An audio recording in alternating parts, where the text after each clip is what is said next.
$2 trillion in 20 years, 241,000 lives lost. The US has finally come to this conclusion that there never was a military solution in Afghanistan. There is no chance that 1 year, 1 more year, 5 more years, or 20 more years, the U.S. military boots on the ground would have made any difference. The way to do it is not through endless military deployments.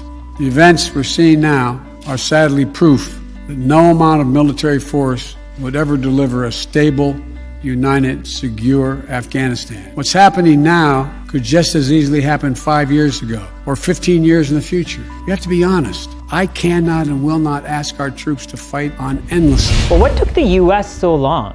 One leader for 20 years urged the international community that there is no military solution to Afghanistan, and a negotiated political settlement was the only way forward. During Obama's first term, Imran Khan wrote him an open letter and urged him to look for a solution other than military. We hope that there are lessons learned.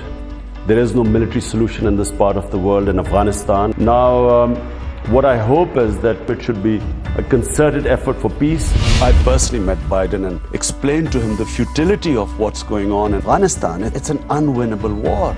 There has to be sanity. There's got to be a change of strategy. In Congress, at least, the majority of public opinion in US says, bring the soldiers back.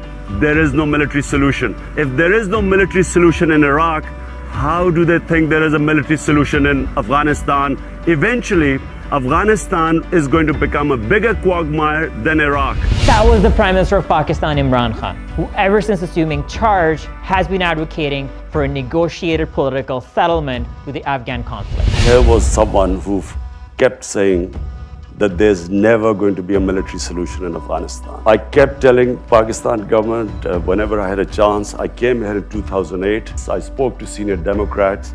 I told them that there will never be a military solution in Afghanistan. There is no military solution in Afghanistan. There is only one solution. In the coming days, we will be able to urge the Taliban to speak to the Afghan government and come to a settlement, a political solution. Pakistan stood on the right side of the history for 20 years, urging nothing but for peace through political dialogue. You see, first of all, they tried to look for a military solution in Afghanistan when there never was one. Only good outcome for Afghanistan is that if there is a political settlement which is inclusive, so they form some sort of a government that includes all sorts of different factions there. In the National Security Council meeting held